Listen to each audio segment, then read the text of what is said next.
Let me preface things here by saying that I've never been an advocate of MTV, even from its early days. And I remember its early days. I was young when MTV was starting out. I was preteen at first, and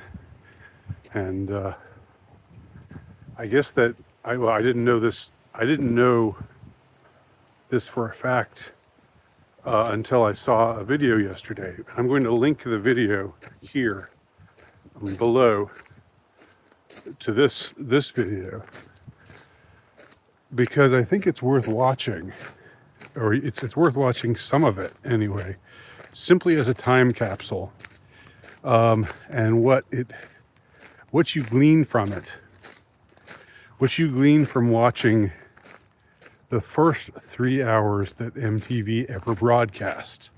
And it just so happens that the first day that MTV was ever on was yesterday in 1981. So August 1st, 1981, as I'm recording this video, it's August 2nd, 2026 or 2026.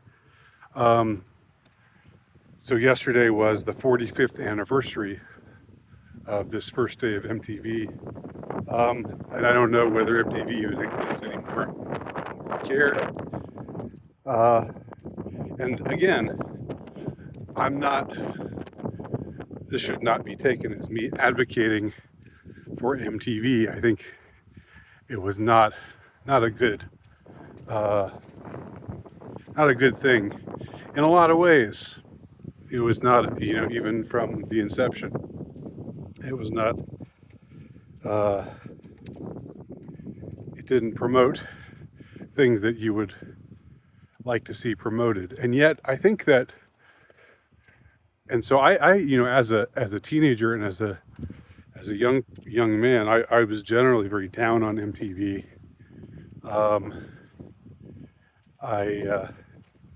I just saw it as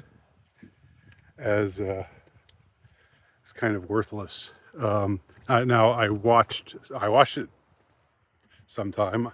I enjoyed a lot of music videos. So you could say I was a bit of a hypocrite in that regard, but I would never have been like somebody who promoted MTV. I like the show Remote Control with young Colin Quinn. There were a few things on MTV that I liked. Liked Beavis and Butthead, of course. That came a little bit later. But so it's a mix. It was always a mixed bag with a lot of bad that was thrown in with the good. But looking back now at those first 3 hours of MTV's existence and the programming that they had, the videos that they showed, just the way that they presented themselves, the commercials that were broadcast, you can see how life, not only was life different in 1981, obviously it was in a lot of ways, but my whole take in my extended essay, 1990, when the deep state turned against its people. I think that's the title is something like that. I'll also put the link to that in there. But the difference between 1981 and now is night and day. The difference between MTV in 1981, the first 3 hours of MTV in 1981, and like three random hours of MTV in like 1995 even are pretty much night and day as well. So the first video, of course, is, as you probably know, their first video ever shown on MTV was the Buggles' new wave song, "Video Killed the Radio Star." You can see why they would opt for that as their opening salvo, right?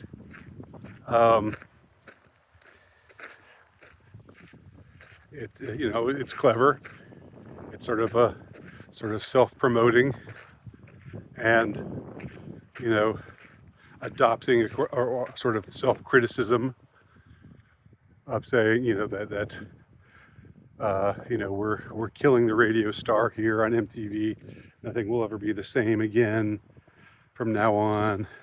If you want to be a star, a music star, you're going to have visual effects. It's going to have to be more, about the aesthetic and maybe less about the music, perhaps. Even though music has its own aesthetic, of course. But I mean, before MTV, you had a lot of rock bands that weren't really like you didn't really see them that often, and when you saw them, they weren't that incredible to look at. And after MTV, presentation became extremely important.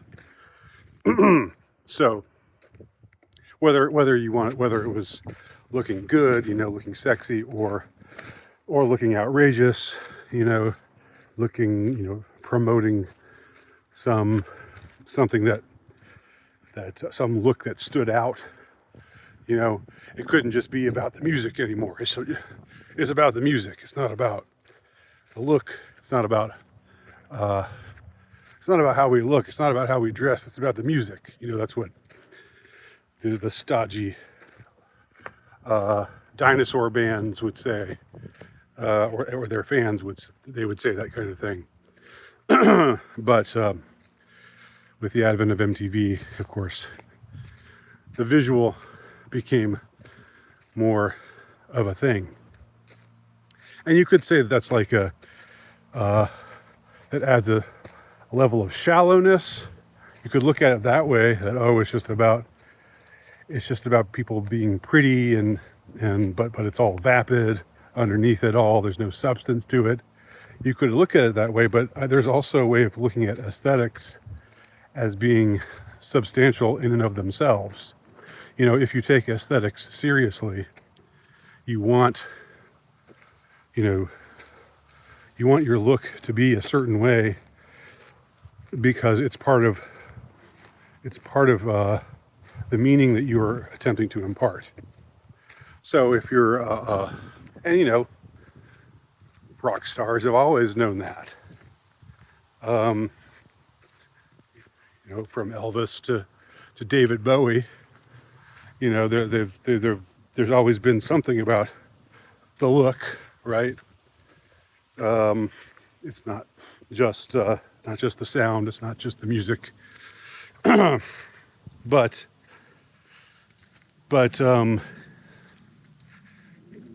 yeah. So there was that way of looking at it. That was, that's saying there's the way of looking at it that says that aesthetics are just shallow. They're just skin deep. It's not really about substance. It's not really about meaning. But on the other hand, you could, again, like I was saying a moment ago, you could make an argument for the opposite of that. That yes, it is about what you show to the world, but with art, I'm not saying I'm by no means saying that all the bands were art, except in the broadest possible sense, that they were deep art or anything like that. But I'm saying it's possible to be to wear your substance on your person, in your look, and how you show yourself to the world. if it's through fashion or I don't know, whatever way, however you want to define it. I've never been a fashion maven. I've never been that big on following fashion and so forth and so on. But in the 80s and 90s, I was much more judgmental of it. And now I can understand that there's, if you want to have a certain look, that's not necessarily just about cavorting in Bali with a bevy of hot models. It could be about,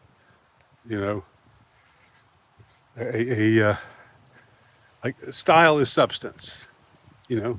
Style is a part of the substance. Like how a book is written, the way that it's written determines the meaning that it conveys, just as much as what it's about, what it actually, the characters in it, and so forth. That was a tangent I got off on. I didn't intend to, but that's just the way things work around these parts. What I really wanted to say about these first 3 hours of MTV on August 1st, 1981, and this is what I note in my extended essay about how 1990 was the turning point. 1990 was the point at which with the end of the Cold War, the elites turned on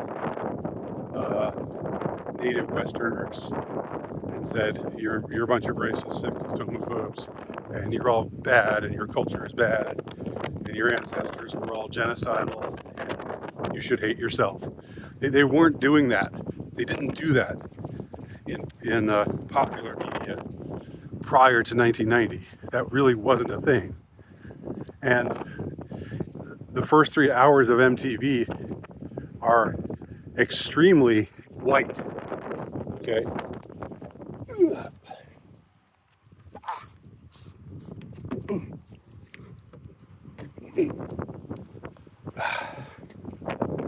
They are extremely white. The artists are white, the music is white. I mean, we have bands like the Buggles,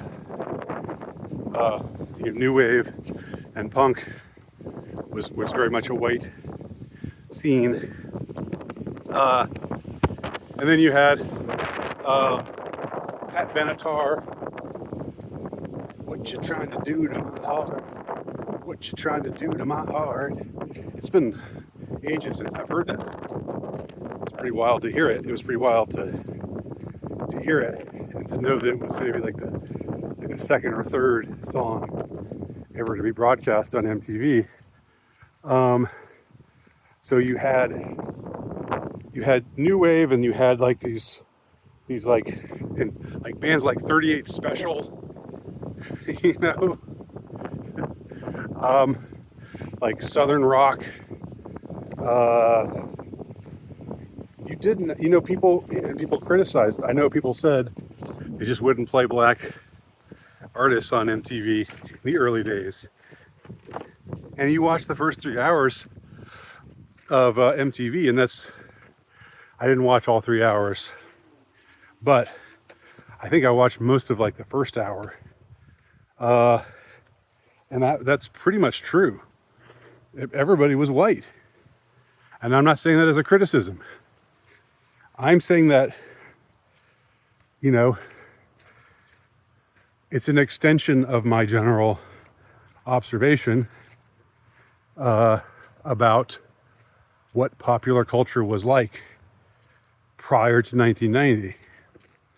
Prior to 1990, it wasn't bad to be white. In fact, you had a lot of songs, a lot of commercials, a lot of movie stars and so forth being promoted. Very masculine white men doing masculine things. and feminine, beautiful white women doing feminine things, and music. Again, it's promoting this the music that you see in the first 3 hours of MTV is promoting white culture. It's promoting, let's just say, mainstream youth American culture in 1981. Mainstream, not the Bronx. No, there were no hip hop artists being featured, and not country either. So it was focusing on one of the things that they said. Was it Mark Goodman, one of the MTV VJs? One of the things that he says is MTV is going to do for television what FM radio did for radio, which is really funny, just how dated that sounds. Like, oh, FM radio, that was so innovative. Like, nobody thinks that way anymore. But I guess there was a time when FM radio was this thing that caught everybody up by storm, and it became, what the youth liked. And it became part of the generation gap. The youth were listening to FM radio, and oldsters were like, yeah, FM radio. Oldsters stuck with the AM, the good old AM radio. Nowadays, FM and AM are both like, both passe. Radio is passe, I'm not saying that to put it down. I'm just saying that's the way things currently stand. Just like buying records is passe, CDs, tapes, physical media, although it's come around and been cool and gotten cool and hip again for some people, but it's like a subculture. It's like a hip subculture to collect cassette tapes or things, albums on vinyl. It's not the mainstream experience like it used to be. Anyway, if you watch the first 3 hours of MTV in 1981, you're going to be hard put to find anything that's really that objectionable. There's no, like the whole conservative rap on MTV, the whole conservative criticism of MTV was that it was corrupting the youth, and it was. I'm not saying that critique is not true, but I guess that things have just gotten so much worse now, culture-wise, that everything that might have seemed a little bit like he was pushing the boundaries back then seems pretty tame. Seems very tame today. Who's gonna see 38 Special or Pat Benatar, or even the Buggles, or other new wave bands, and think, ooh, this is really pushing the envelope. I'm not sure if America's ready for this. MTV was a part of pop culture at the time, and pop culture at the time was both aesthetically and rhetorically pro-white. Now, it was not pro-white in the sense of coming right out and saying white people are great, yay white people, and it was liberal on things like civil rights and observing Martin Luther King Day and what have you, but it was pro-white just in the sense that most of America was white, and it was okay to be white, and it was okay for all of your heroes to be white. All the people that you watched on TV, pretty much. Of course, you shouldn't be getting your heroes from TV, but that's a different issue entirely. But I'm just saying, if you were pop culture obsessed, you could do that and still just, it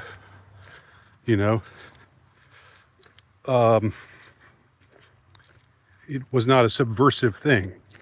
It was not MTV in 1981. On August 1st, 1981, the first 3 hours of MTV are very conspicuously not saying to their predominantly white audience, look, you're terrible, you suck, your ancestors were rapists and genocidal monsters, and the world will be a better place if you just die out. You really should intermarry so that the white blood gets diluted. Should intermarry with other races. That just wasn't there. It wasn't there at all. And it's kind of, just now, just watching it now. I'm not going to say it's wholesome, because MTV promoted, stupid, teenage debauchery. Like they went to Panama City and were like, hey, look at all these teenagers drinking beer and partying. Isn't that great? I mean, that was, but that was the culture. that was what young white teenagers were doing. I mean, not just white ones, but you know what I'm saying. So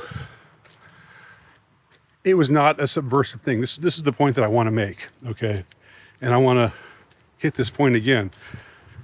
This is part of what I mentioned in my interview with A Place for Men about the grunge psyop. For those out there who just, as the late Jim Goad would say, see Jews in their sandwiches, right? Who everything you ask why this is happening, why that's happening, and the answer is Jews. It's because of Jews. Well, in 1981, Jews were pretty much. I mean, it's not like they were less a part of the power structure in 1981 than they are now, or than they were in the post-Cold War days when it became cool to be anti-white. So my point is, it was like, I think that Mark Goodman mentions, like, and our founder, Cheryl Scheinman or something like that. I don't remember what her name was, but it was a very Jewish name. Was the president of MTV. There's probably a Jew was probably president of every network at the time, just like they probably are now. So yeah, they were they ran the media then, just like now. But in 1981, the operation was, let's support Middle America. We need to not alienate Middle America. We need to show white America, if you will. They wouldn't phrase it that way, but Middle America is just a euphemism for saying white America, pretty much. We need to show that we're with them. That the things that they think are cool, we think are cool. That we want to make ads and have music videos and things that promote white people, white culture, white people singing in a white sort of way, and whether it's new wave or heavy metal, the common denominator. These are predominantly white. That's not saying you have to be white to be a new wave artist or a heavy metal artist or anyone else. I'm not saying that at all, but it was predominantly white, and that was okay at the time. And the commercials were just white families, white kids. Everybody was white, not a mixed race couple to be seen. Definitely not a gay couple to be seen anywhere. No gay stuff, really, hardly at all. I mean, except maybe if you have to look deeper to find, stuff I'm like David Bowie or Mick Jagger or whatever, rock and roll artists who were down for anything, including, other men, just because they were debauched. But it wasn't like, there wasn't like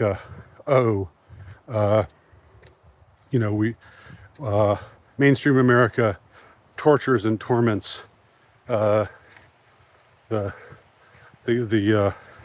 gay population, and we need to take a stand against that. We need to deconstruct white society and straight society and male dominated society. It just wasn't. Again, if you're doubting me, if you think I'm wrong, if you think I'm off base, watch those 3 hours. Watch those 3 hours or a random sampling of them. You don't have to watch all 3 hours. Just watch it. And again, it's it's miles apart. It's eons apart from what culture has become. Again, the switch didn't really happen until after the Cold War was over. And my thought on that is, once the Cold War was over, then they could start turning America against itself. And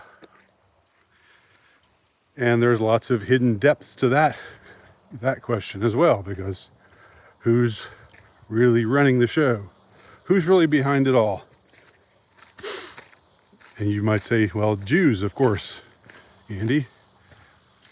Well, yes, but not only Jews. Operation Paperclip, right? Operation Paperclip brought a bunch of people over who had a certain ideology. Those guys that were part of Operation Paperclip that became part of the elite. I know a lot of you are just going to vociferously hate me for this, but I'm telling you, this is something you have to deal with. A lot of them became a part of the elite, became a part of the establishment.